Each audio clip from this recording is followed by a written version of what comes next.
Voice করে দিয়েছি।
এখানেই আছে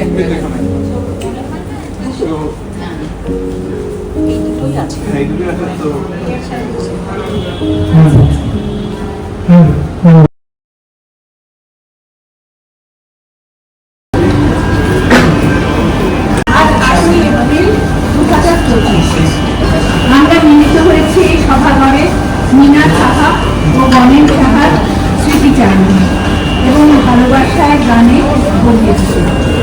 ওরা দুজনেই বেশ কিছুদিন হলো পার্থিব জগৎ ছেড়ে গেছেন চলে, আর ধারণ করেছেন অন্য কোনো কায়া। এই অনুষ্ঠান এগিয়ে নেওয়ার আগে পরিচয় করিয়ে দিই। গৌতম সাহা পুত্র, মেলিসা সাহা পুত্র বধূ এখন এখানে নেই, সুপর্ণা পোদ্দার কন্যা, অনিমেষ পোদ্দার জামাতা, পৃথ্বীরাজ পোদ্দার নাতি এখন এখানে নেই, অন্বেষা পোদ্দার নাত, যিনি মন মাতাতে আসছেন, স্মৃতিকণা দাসগুপ্ত ও সহশিল্পী আশ্রিকা চক্রবর্তী লেখালয় ও সঞ্চালক সুব্রত দাস। আরেকটা কথা বলার ছিল, গানের পর্ব শেষে সকলের প্রতি অনুরোধ রইল মিনা সাহা এবং গণেন সাহার স্মৃতিচারণে কিছু বলার জন্য। আমি স্মৃতিচারণ অনুষ্ঠান শুরু করছি আমার লেখা একটি কবিতার কয়েকটি লাইন পাঠের মাধ্যমে। এবারে তুমি ছিঁড়েছ বাঁধন, গেছো চলে চুকিয়ে পাটে পাটে, আমি তো দেখি যা ছিল সব এমনই আছে যা ছিল আগে। আলো ফোটে আধার ভাঙে, যাত্রা শুরু জনে জনে, থেকে থেকে সরব হতে চায় শব্দ, আচমকা সজাগ স্মৃতি রাস টানে বলে থাক। বলো তো থাকবে কেন? যে ছিল এতকাল দাপটে লেপটে কায়া হয়ে আনাচে কানাচে, বালিশে আস্তরণে নাগালে শরীরে, আজ ঠাই শুধু তার কাগজে কলমে আঁচড়ে স্মৃতির গহ্বরে। আমরা গানে গানে স্মৃতিচারণ করতে চলেছি দুটি আত্মা, যারা জীবিত কালে ছিলেন একে অপরের যথার্থ অন্তরঙ্গ সঙ্গী। তাদের অমায়িক ব্যবহার পাড়াপড়শি, আত্মীয় স্বজন, বন্ধু বান্ধব সকলকেই আপন করে নিয়েছে। আজ তারা যদিও নেই আমাদের চোখের সামনে, তবু আছে তারা আকাশের ধ্রুব তারা হয়ে। এই প্রসঙ্গে মনে পড়ে কবির কথা, নিবিড় ঘন আধারে জ্বলিছে ধ্রুব তারা। নিবিড় ঘন আধারে জ্বলিছে ধ্রুব তারা, মনরে মোর পাহাড়ে রোশনে দিশে হারা।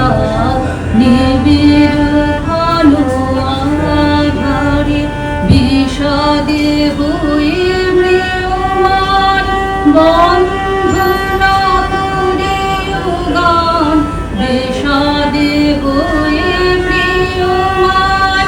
বন্ধনা করি গান সফল করি তোর প্রাণ টুটিয়া মোহবারা মনোরে মোর পাধারে বসে দেশে হারা নিবিড় ঘন আধারে রাখিও বন জীবনে রাখিও চির আশা শোভন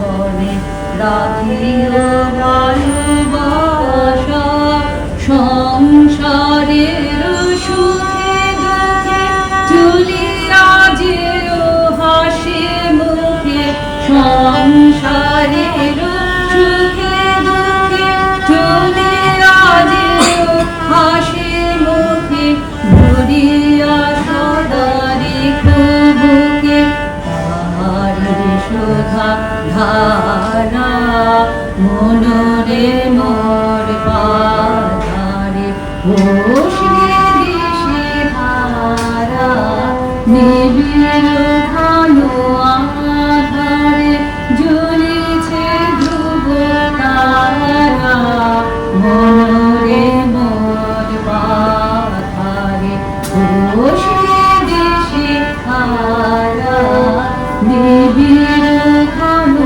আধারে।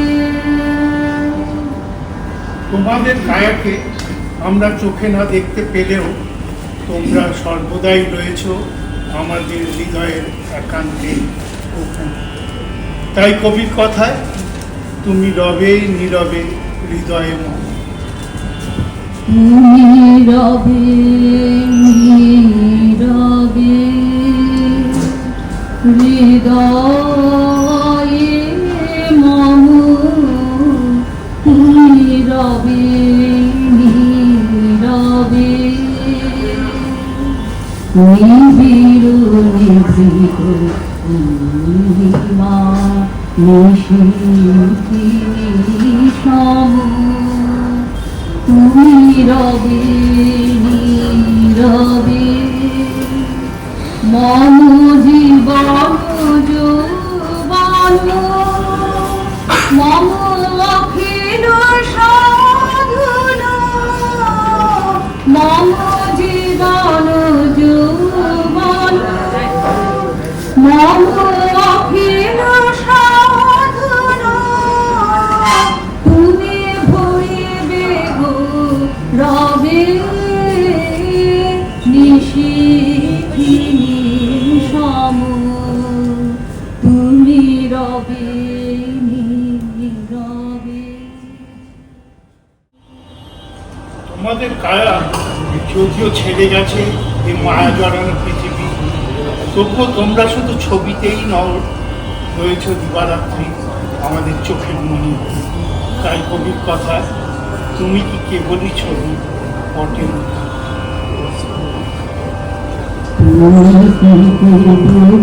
ছবি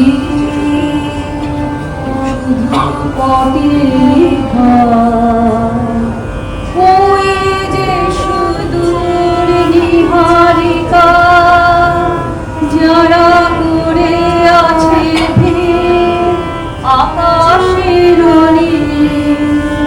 ওই যারা দিন রাত্রি আলো হাতে চলে আছে আধারে যাত্রী গ্রহ তারা রবি তুমি কি তাদের মতো সত্য হায় ছবি তুমি শুধু ছবি তুমি কি কেবলই ছবি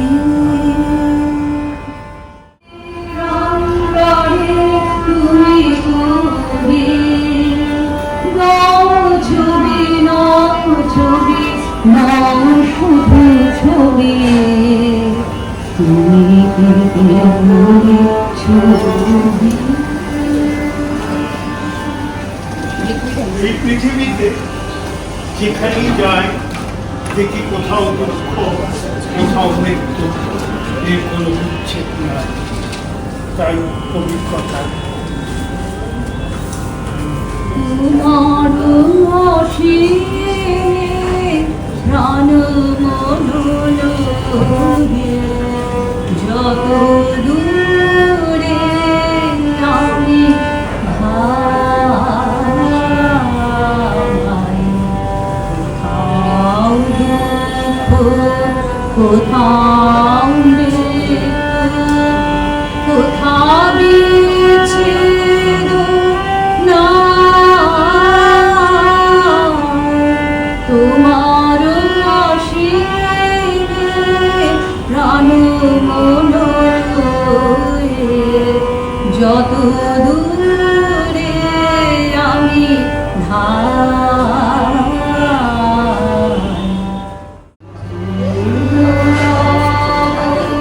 চরণের কাছে যাহা কিছু সব আছে, আছে, আছে, নাই, নাই, ভয়,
আমার হেলায় আনন্দে তাই ভরেছিলে, আনন্দে তাই ভরেছিলেন, দেখেছিলেন হেলায় গোপন নদীর গভীর জলে আমার দুঃখ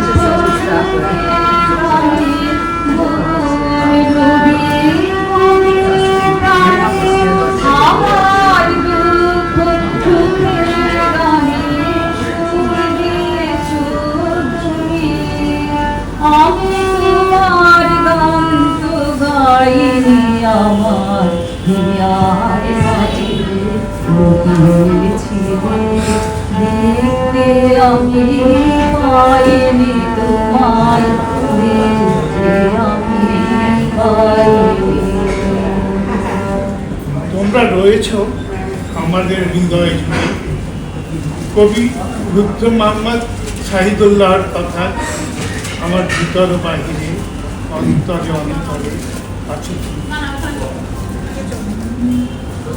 আমার ভিতর বাহিরে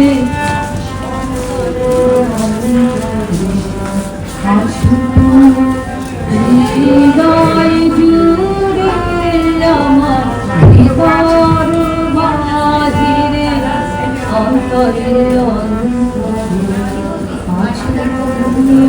হৃদয় জুড়ে ধীরে ধীরে যেন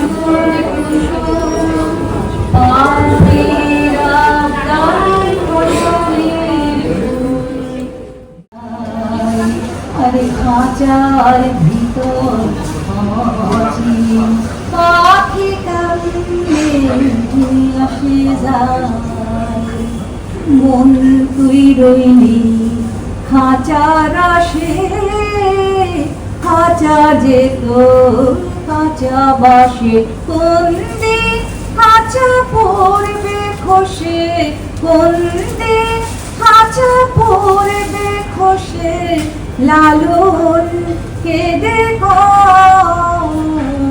কেমনে আসে যায়, আরে খাঁচার ভিতর আছি, পাখি কেমনে আসে যায়। যেতে গেলে সব ছেড়ে যেতে হয়, কবির কথায় পেয়েছি ছুটি, বিদায় দেব ভাই, সবারই আমি প্রণাম করে যাই। পেয়েছি ছুটি, বিদায় দেব ভাই,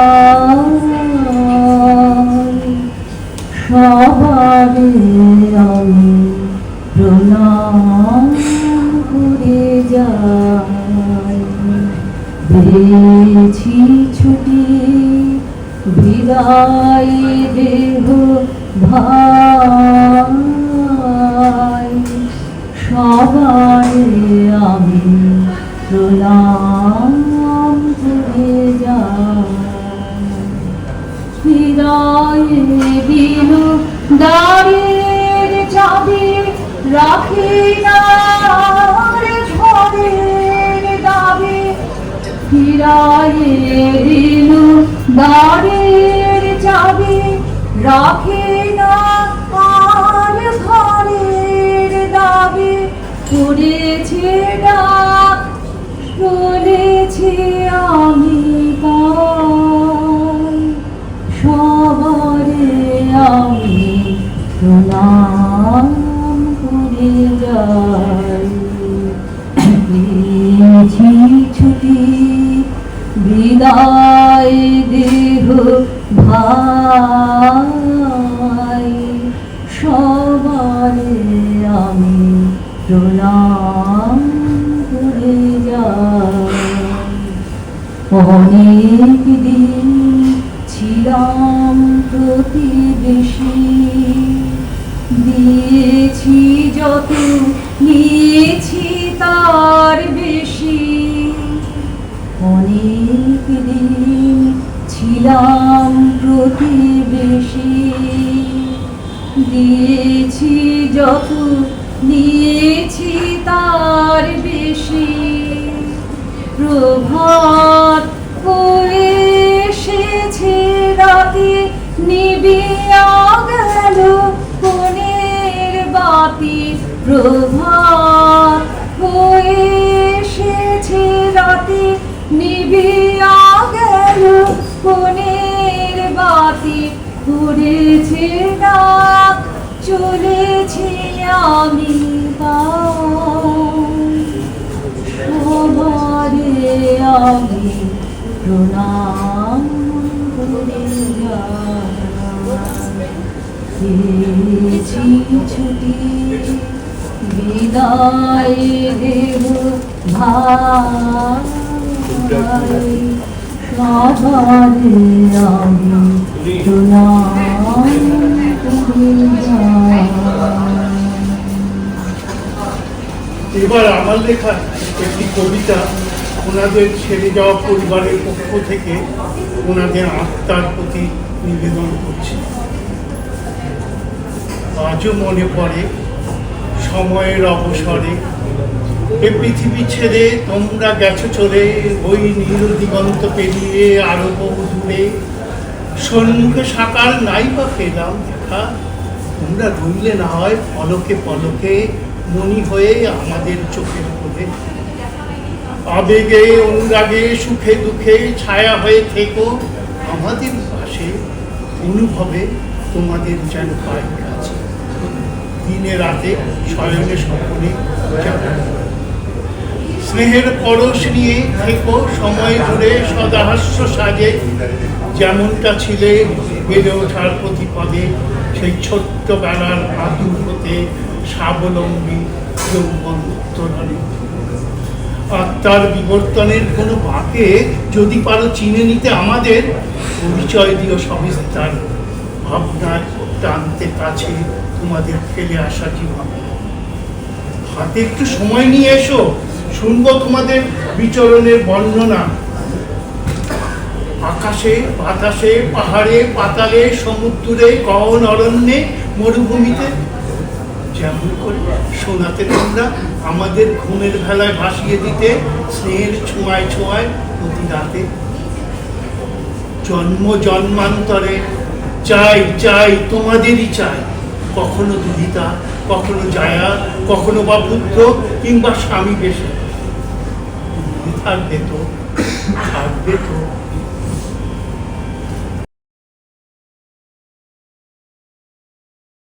আমাদের অনুষ্ঠানের শেষে স্বপ্নাদার যেমন বলেছিলেন, সেই রকম আমাদের উপস্থিত মাননীয় ভক্ত মহোদয়ের কাছে একটা অনুরোধ রইল যে মীনাসা ও গণেশ শাহ স্মৃতিচারণে যদি কেউ কিছু বলতে চান এসব একটা বল ভেঙে গিয়েছে। আমাকে উনি বললেন উনি খুব ফিশ ফ্রাই খেতে ভালোবাসেন। আমি তখন ওনার জন্য ফিশ ফ্রাই নিয়ে ওনাদের বাড়ির পেছনে একটা হসপিটাল আছে যেখানে উনি ভর্তি ছিলেন, নিয়ে গিয়েছিলাম। উনি খেয়েছিলেন, পরে যখন সুস্থ হয়ে বাড়ি এলেন তখন বলে তোমার ওই ফিশ ফ্রাই খেয়েই আমি ভালো হয়ে গেছি। যাই হোক, এইরকম ছোট্ট একটু কথা রয়েছে আমার মনে।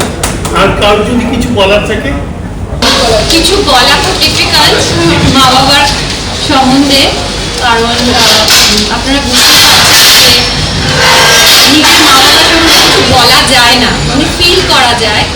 তো আমার পক্ষে এক্সপ্রেস করা খুব ডিফিকাল্ট, কারণ মা বাবা যে জীবনে কি সেটা যখন চলে গেলেন ওনারা দুজন, তখন আমি রিয়েলাইজ করলাম। তার আগে we take things for granted, না, যে মা বাবা আছে, ঠিক আছে, বকছে, ওদের সঙ্গে আনন্দ করছে, সবকিছুই আমরা করছি, কিন্তু মা বাবা যে কোনোদিন ছেড়ে চলে যেতে পারে আমাদেরকে, সেই ফিলিংসটা এখন ওভার দ্য ইয়ার্স যখন ওনারা যখন নেই, তখন আমার মনে হচ্ছে প্রত্যেকটা অনুষ্ঠান, প্রত্যেকটা মোমেন্টেই মনে হচ্ছে ইস, বাবা থাকলে ভালো হতো, মা থাকলে ভালো হতো। ইনফ্যাক্ট আজকের অনুষ্ঠানটা যখন আমি বসে অনুষ্ঠানটা দেখছিলাম, স্লাইড শোতে আমাদের ছোটবেলাটা দেখছিলাম, তখন আমার মনে হচ্ছে মা বাবাকে মানে বলতে পারলে ভালো হতো আর কি। দেন সাডেনলি রিয়েলাইজ করলাম কাকে বলবো, আর কিছু বলার নেই, মানে ওনারা তো নেই, ওদেরই তো মেমোরিতে, স্মৃতিতে আজকে এই অনুষ্ঠানটা হচ্ছে। সো আপনারা যে সবাই আসতে পেরেছেন, মানে মা বাবাকে যারা চিনতেন তারা যে এসে এই অনুষ্ঠানটাতে পার্টিসিপেট করতে পেরেছেন, আর এটার জন্য big thank you to my brother, আমার দাদা। ও 1 বছর ধরে ও প্ল্যান করছিল যে আমি আসবো, একটা মেমোরিয়াল সার্ভিস করব ফর এভরিওয়ান, যাতে যারা মা বাবাকে চিনতো, সেজন্য সবটাই কিন্তু the whole credit goes to বলতো। আমরা হেল্প করেছি, আমরা ইনভাইট করেছি, অ্যারেঞ্জমেন্টসে হেল্প করেছি, কিন্তু পুরো কনসেপ্টটা বা কীভাবে কি অ্যারেঞ্জমেন্টস হবে সবটাই ও করেছে। And he was planning it for a year, for whole year ও ওয়াজ ভেরি এক্সাইটেড। আর আজকে যে সবাই আপনারা এসেছেন in memory of my parents, সেটার জন্যই আমি big thank you to all of you. বলার কিছু নেই, আপনারা সবাই এসছেন, আমার খুব ভালো লেগেছে। Thank you for coming. অনেকেই এসছেন অনেক দূর থেকে, এটা উইকডে, তো সবাই খুব বিজি ছিলেন। তো আপনারা যে নিজের মানে জীবনে অনেক টাস্ক থাকে, সেইটা ইগনোর করে এখানে আমাদের সঙ্গে এসছেন, 1 ঘন্টা স্পেন্ড করবেন, খাবার দাবার খাবেন। কিছু যদি আপনাদের মেমোরি থাকে, মানে ইন্টারেস্টিং ফ্যাক্টস যদি থাকে আপনাদের কিছু, আসুন একটু শেয়ার করুন, ভালো লাগবে। আপনি কি শেয়ার করবেন? হ্যাঁ, না বললে আমার মনে হয় বরেন্দ্র বা মিরাদিকে অন্তত অবশ্যই কথা করাই হতো। মিরাদি বা বরেন্দ্র আমি প্রতিবেশী, কিন্তু এমন প্রতিবেশী যাকে ওই আবাসনে ওনারাই এনেছিল। মিরাদির ছোট বোন ও তার হাজব্যান্ড রামকৃষ্ণদা, তিনিও আর নেই আমাদের মধ্যে। ওদের ঐকান্তিক প্রচেষ্টায় আমাদের এই ঈশ্বরচন্দ্র নিবাস আবাসনে আসা। গণেশদার সঙ্গে আমাদের বিশেষ করে আমার একটা বিশেষ সম্পর্ক ছিল আর কি, এটা খুব অবভিয়াস নয়, কিন্তু দুজনের মধ্যে যখনই দেখা হতো, এবং এখন আমি সেটা সবসময় মিস করি, যে ওরা যে কী অসীম কৌতূহল নানা বিষয়ে, বিজ্ঞান তো বটে, বিজ্ঞানী ছিলেন, সে ব্যাপারে আমার জানা ছিল অনেক কিছু, খুঁটিনাটি আমাকে সব বলতেন, কিন্তু সমাজ, অর্থনীতি, রাজনীতি বা দেশ বিদেশের কোনো কথাই বাইরে থেকে কোথাও এলেই অন্তত বসে আমাকে 1 ঘন্টা 1.5 ঘন্টা কথা বলতো। আর কোনো আবাসনের কোনো অনুষ্ঠানে, পুজো অনুষ্ঠানে বা কোথাও বসে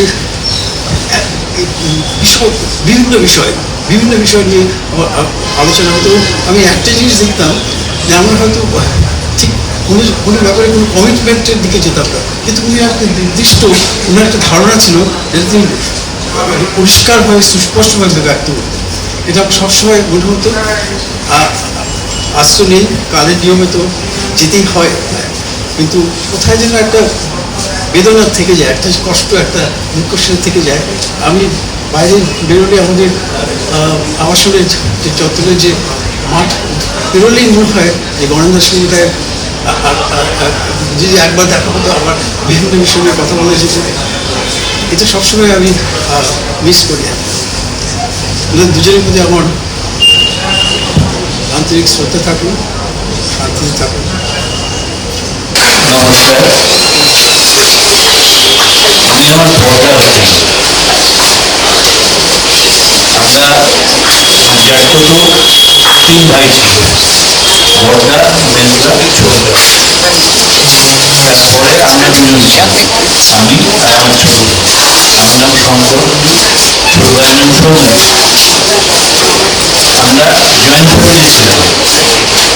আমি বলে বোঝাতে পারলাম না যে জয়েন্ট ফ্যামিলি কেমন ছিল। আমরা 5 ভাই ছিলাম একত্রে, কোনো সমস্যাতে আমরা সকলে একসাথে। আমরা বুঝতেই পারতাম না যে আমরা এক একজনের বাবা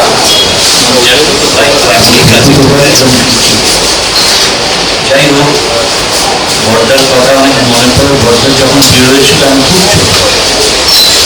বড় বৌদি, মা যখন ছোট ভাইটা আসতো আমাদের বাড়িতে আসতো, তখন বর্দা মাঝে মাঝে চুলচুলাতে থাকে, গরমটা এগ্রিকালচার করছে।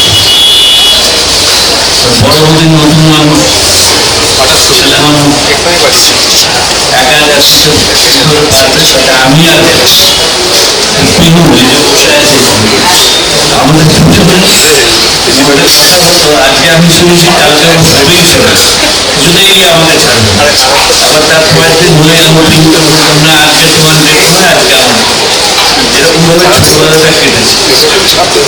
বড় বৌদির স্নেহ প্রচুর পেয়েছি। বড়টা বয়সে অনেক বড়, ভালোবাসতাম, স্নেহ করতেন অনেক। তার কাছে আমি ঘুরতে গিয়েছি, শহরে গিয়েছি, থেকেছি তার বাড়িতে। বড় বৌদির কাছে স্নেহ পেয়েছি, বড় বৌদির হাতের রান্না এখনো খেয়াল আছে আমার। আজকে নেই, তবু স্মরণে রয়েছে, শ্রদ্ধা রয়েছে। আমি অনুষ্ঠানটি শেষ করছি। আমি বিশেষভাবে কৃতজ্ঞতা জানাতে চাই, ধন্যবাদ জানাতে চাই, ভালোবাসা জানাতে চাই আমার বন্ধু শিল্পী, যে মানে কোনো রিহার্সাল ছাড়াই যায় ওরা আজকে অনুষ্ঠানটা করলো। এক সপ্তাহে দুজনে আজকে চক্রবর্তী আমার ছোট, কি বলবো, মেয়ের থেকেও ছোট বয়সে। ওদের অনেক অনেক ধন্যবাদ। ওরা সুন্দর পরিবেশনা সমাজের জন্য করেছে। অনেক ধন্যবাদ।